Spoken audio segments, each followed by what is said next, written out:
Alright, it's time for Platinum Udyr. It's actually the third one, surprisingly. They all came, which one, pretty close to each other, considering he became a lot better at some point, which too. And I started finding more opportunities to pick him. Nonetheless, I'll just say this. I'm pretty sick right now, so you'll hear some stuffiness. Just ignore that. Anyways, I believe my runes and masteries were 4, 5, and 21, taking obviously the cooldown reduction on offense and the cooldown reduction on utility. And attack speed red, armor yellow, magic resistance blues, and I think it was movement speed quints. So yes, I zoom through the field. Now look, alright, so Renekton gets ganked and he gets killed, and I go try and get a little greedy, and I pick a fight with Lee Sin, and I die like a bitch. So there's my first death, and I give Lee Sin a double kill. So shit's already bad, really, really bad. I cannot fight Lee Sin no matter what. How even if he didn't have a double buff, I'd find it really difficult to fight him because he likely has an offensive item and I don't. Right now, he kicks at me. I just try to avoid fighting him. I know he wants to steal my wolves, so I do my best just to delay him. Once his double buffs end, I could at least put up some fight, but not really kill him. Here, I don't understand why he just try to pick a fight with me. I'm pretty sure Ziggs would have been able to keep Gragas at bay. He could have probably killed me. But whatever, he runs off, he gets healed, and buys himself some offensive items.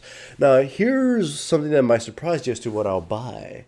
I built cooldown reduction into my runes and message. Oh yeah, they weren't magic resistance blues, they were magic cooldown reduction blues. There we go. And I bought Tear of the Goddess, so I can spam the living hell out of my abilities. But now this presents one sort of problem. I have absolutely no combat potential yet. I mean, aside from my skills. If you purchase let's just say utility items that give no actual stats, then you'll lose to anybody who has offensive items. Lee Sin currently has a long sword over me, and that long sword alone will pretty much increase his damage versus me, and I have nothing to respond to it except my shield. Anyway, as it may sound confusing, but wait till you see what happens when I fight Lee Sin. I go down to mid, and Lee Sin just crops up, and he deals a shitload of damage to me, and I don't have any defenses to it. And if I try to fight him, I just get killed. I don't have any way to, counterattack. Sorry, clearing up my throat. Remember, I am sick. I'm sorry. Anyways, catch Lee Sin here. He went after Gragas for whatever reason. He dies. Ziggs comes in, and he goes after Gragas too, and he dies too. I don't even think he would have killed him you with that flash, so he pretty much threw his life away. Not a problem with me, because now I get to come back into the game after that really, really terrible early game that I did. Bottom lane gains into a scuffle. I stun Jinx, and then I just go right after the mermaid. Then I go back to Jinx and slap her again once my cooldown cools off on her. I get to Terra Dive because I'm Udyr, turtle shell power and shit. So my bottom lane gets 2 kills, and it solidifies their position in bottom. Now, I probably don't have to worry about them, but here comes Lee Sin once again. I have no idea if he's, mentally deficient, but holy crap, why did he do that? He should have known I was still there. I mean, they didn't give me a chance to go home. And he just came in and got exhausted, CC locked, and murdered. It was really bad. So now I'm ahead. I have my Tear of the Goddess. I get to spam it and get essentially infinite mana. This is going to become important later on in the game. Though I'll tell you this. I don't really have an intention of upgrading Tear of the Goddess until I absolutely have to. It is there simply to spam my abilities. One of Udyr's biggest issues is mana, so I'll have to rectify that with other means.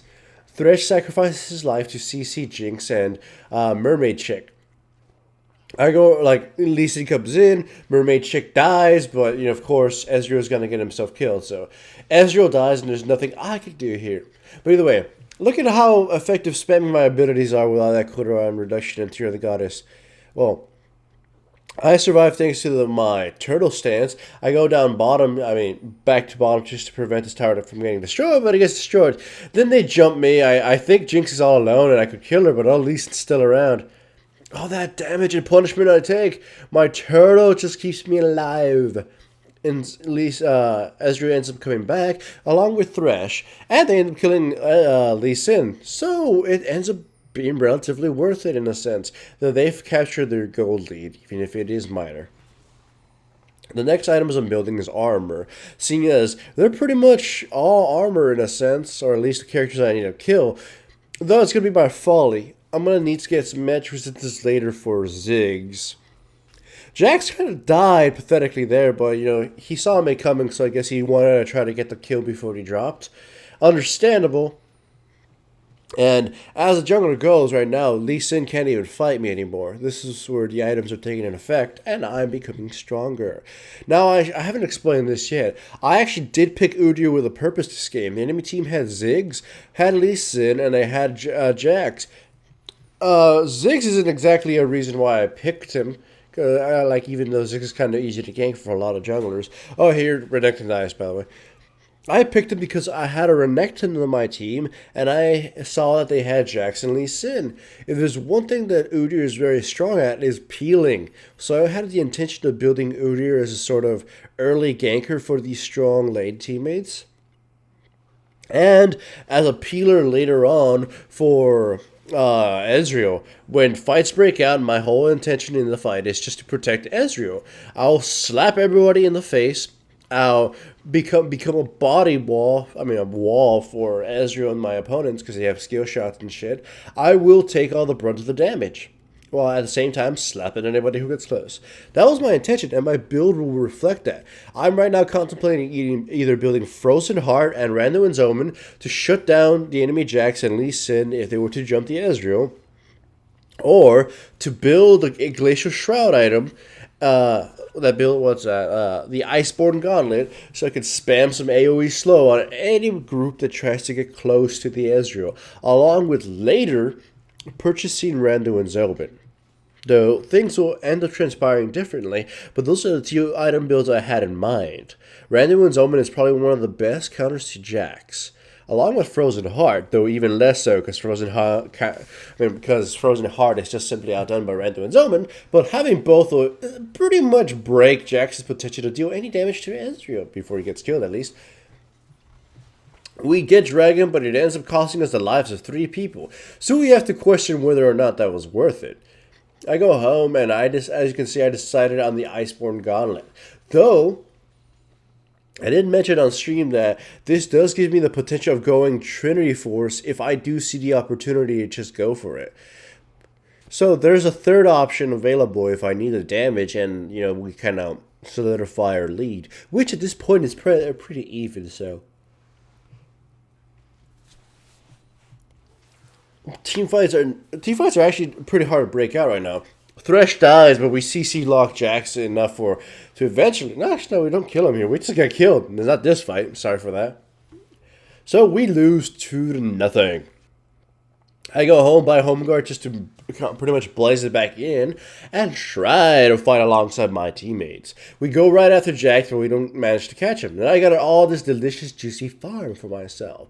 Now, Tear of the Goddess is essentially fully stacked, so what would I build on him? I actually had thought to myself, I could build Monomune and give myself some stronger auto attacks, or I can build Archangel Staff and make myself even more difficult to kill. I mean, AP is not completely wasted on Udyr. I mean, it's And I already do have a Sheen AP boost, so it's not like I don't have AP to start with. The Shield of Archangel Staff is really good too, so I actually debated it with myself, but I ended up going with Monomune later. So we catch ourselves a Jax and we CC lock him and start beating him down, but Jesus shit, he's fucking hard to kill. So before he gets the finishing blow on me, I flash away and pretty much he gets finished off by the Ezreal, which is a very, very good thing. We gave him the bounty gold, so now he gets Infinity Edge and shit a lot quicker, or he's working for Last Whisper and Infinity Edge. I believe that's what he's working for. We got ourselves a white camp, we clear our jungle, and the gold lead, as you can see, is still even. This is quite the even match. And I think the Udyr pick was a very wonderful pick. Like, he worked great for the early game, and he does assist my teammates in the ways I thought we would need to be assisted. We don't have any initiation of any kind, but that is the enemy team.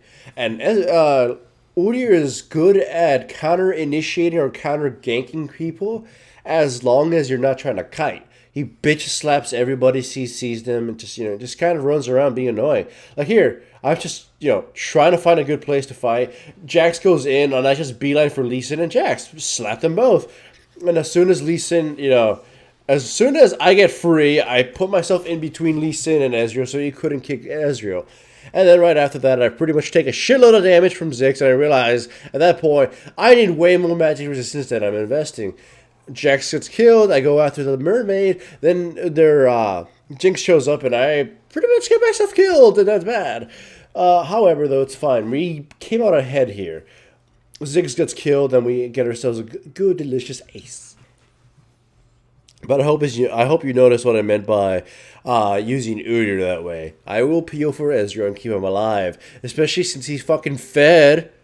Some of my interventions early on got him fed and stuff like that too, and he himself was a pretty good player. So yeah, protecting him is all my priority. Except here, right now, we just kind of all die. Renekton dies, Gragas died, and Thresh died. Now the two of us just kind of have to not die. He got close to getting snared by Nami, which would have probably proceeded to his death. And here we're kind of worried about losing. We're all talking like, you can't see the chat, but they're all like, oh, GG. Sorry for that. It's again part of my illness.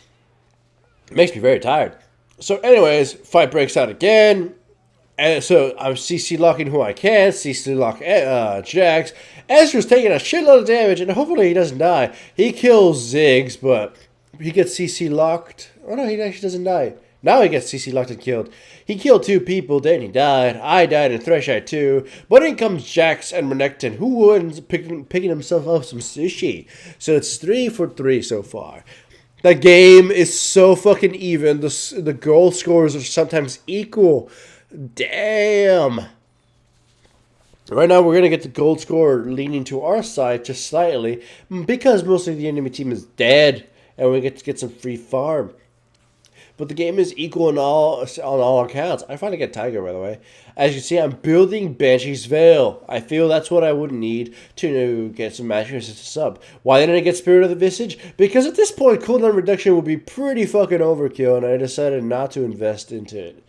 My no magic mantle might become either an Aegis to Iris Solari item, or become the Wit's End for some damage. You see, I am giving myself a broader build path, which is always a smart thing to do as a jungler. Never limit yourself to items. So, if we get poked down bottom, Renekton gets caught a little. He initiates, but the enemy team disengages while his ultimate is up, and he takes a shitload of damage anyways. Disengage is so poor on both sides. However, though, Jax gets CC locked, and I get knocked back, though. And I just try my best to slap everybody with my bear slaps. We wipe out their team and chase after Ziggs. I bear slap him. Well, he flashes dead, I bear slap him, and then I stand on his minefield and die. I probably could have walked away and survived and let the rest of my team finish him off, but I kind of just wanted him dead. Okay, so now we push down the towers, we get ourselves another dragon, we solidify our gold lead finally, and I get up a Mana Muni or whatever it's called, and I get the passive effect if I choose to activate it, which I actually won't. So go down mid, and our Ezreal catches himself on Ziggs and obliterates him. I flash over for Nami. I go in front of her so she can't escape me. She pumps randoms everything to try to escape, but nope, it's no dice. Jax and Lee Sin jump in, but the second they jump in, I slap Lee Sin and pretty much keep him from getting anywhere closer to the Ezreal. And the same thing goes to Jax. Though Jax tries to focus on the Renekton, I just slap him, get in between him, and I just keep trying to CC lock him and slow him down with my Glacial Shroud, Iceborne Gauntlet thing. That thing played dividends. I'm pretty sure I'm glad I bought that over Randall and Zellman because I got mostly blown up by AoE effects than I did by direct target abilities. So, nonetheless, as you can see, this game was actually really good, spectacular, and fair. And it was very nice that the Udyr pick, was a really great one throughout the game. And it really did showcase the strengths of Udyr. So I'm glad I picked him, and I'm glad I had this game. It was a great one. Anyways, thanks for watching. Hooray!